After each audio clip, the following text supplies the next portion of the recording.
do is we have to make this easy for the people around us. Like, how can they know a little bit more about the Quran? A little bit more. And then overall, inshallah, what you're going to find is the first thing that happens is somebody becomes curious. Then they become a little bit more thirsty for knowledge. And then eventually they'll become a student.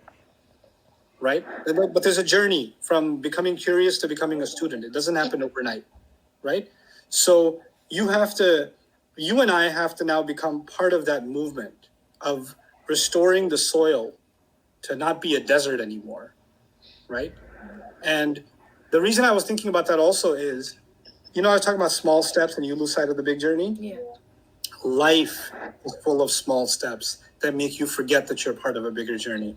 You're having arguments about somebody ate my French fries, or you're having arguments about, what did you say about my shoes? Or what did your uncle say about this one's aunt? Or family drama and petty arguments and, who said, who didn't say, you never said, or when you said, wa alaikum salam, you didn't look at me, you did this. Like, we get so caught up in petty little things, and they take up so much space in our brain.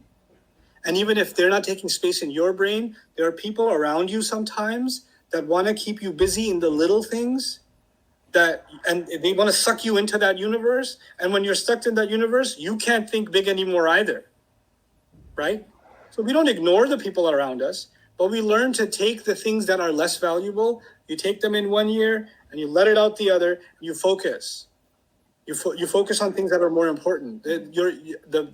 Just like real estate is expensive, yeah, right? Owning a home is expensive. Owning land is expensive, right?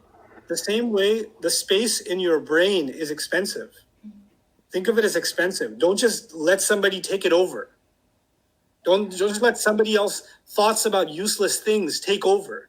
You have to be in charge of your thoughts. Your thoughts cannot be in control of you. You have to control your feelings. Your feelings cannot be in control of you. So and what we're doing, we're learning. We're learning sarf, but take a step back and realize what we're learning. We're learning words that were recorded on Lawh al-Mahfuz and delivered via the mighty angel Jibreel to the final messenger of Allah, sallallahu alaihi wasallam, and we're inching closer and closer to be able to contemplate those words directly. That's huge, man.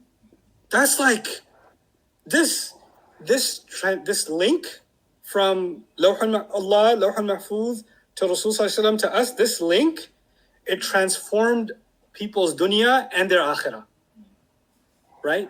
And we're now trying to become a part of that link. That deserves space in our brain. That deserves space. That deserves our feelings. That deserves motivation. But there are other things, they don't deserve your anxiety. They don't deserve your sadness. They don't deserve your anger. Let your anger go. Like if somebody cut you off on the road and you're like, you know what happened to me today? This guy. No, it's not worth it. This person is not worth the amount of space they're taking in your head. They're not even worth the extra honking you did on your horn. They're not worth. You gave them that space.